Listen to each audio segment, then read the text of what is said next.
Was Saruman coordinating a global trade network, all in a desperate need to fulfill his newly formed pipeweed habit? Almost certainly. And he was using pirates, and maybe covered wagons to do it. Hi, I'm Harrison. I used to be a certified sommelier who loved The Lord of the Rings and all things nerdy. But then one day, I fell into the speculation zone. So Mordor is basically the EU. This one, not that one. It's a large central state focused on a previously and potentially futurely regionally hostile country, looking at you, Germany, that is now the economic and political center for a large alliance of culturally distinct but militaristically and economically intertwined nation-states. See our video here on how the larger lands of Mordor are used to feed the orc armies of the Great Eye. The Mordor Alliance is more than just the desolate wasteland. It also includes Nirn to the south, Harad over there, wherever the fuck Easterlings come from, somewhere to the east, one would assume, and Varyags all the way over here. Nothing to say of their alliance with the Corsairs of Umbar over here in the water, because they were pirates, and that's where pirates come from. See our video here on the Corsairs of Umbar.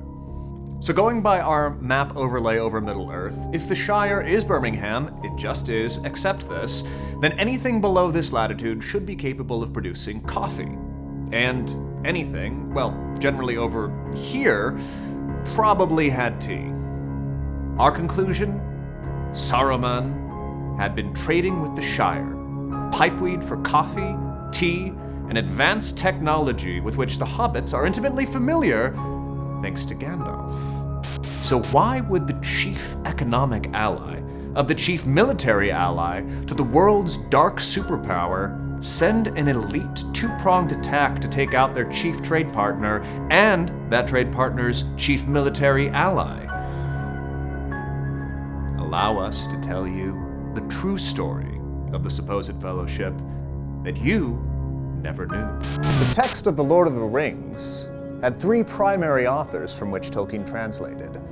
See our video here on Westron, the original language it was written in. The first author, Bilbo, was a member of the moneyed gentry class who was responsible for regime change in the East.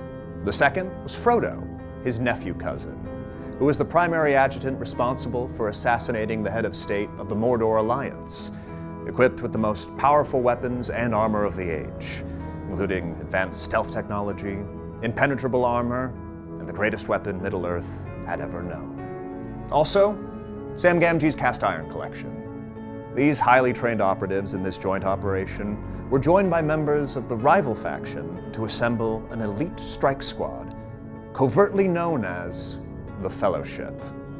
This 9-person team included military captains, snipers, and several princes, along with 2 additional vicious hobbit operatives. This elite strike group set out to destroy the Eastern Alliance of Mordor and her allies, but no one could see their full plan coming. The Lake Town regime change was clearly a dry run for the tactics the hobbits would employ half a century later in this new War of the Ring. And sitting on the planning committee for Operation Fellowship, none other than Bilbo Baggins. The mission was not only to destroy Mordor, but also the Hobbits' closest trading ally in one of the most vicious betrayals Middle-earth has ever seen. The Hobbits were going to destroy Isengard simultaneously as well. And if you want to destroy that subscribe button, we would much appreciate it.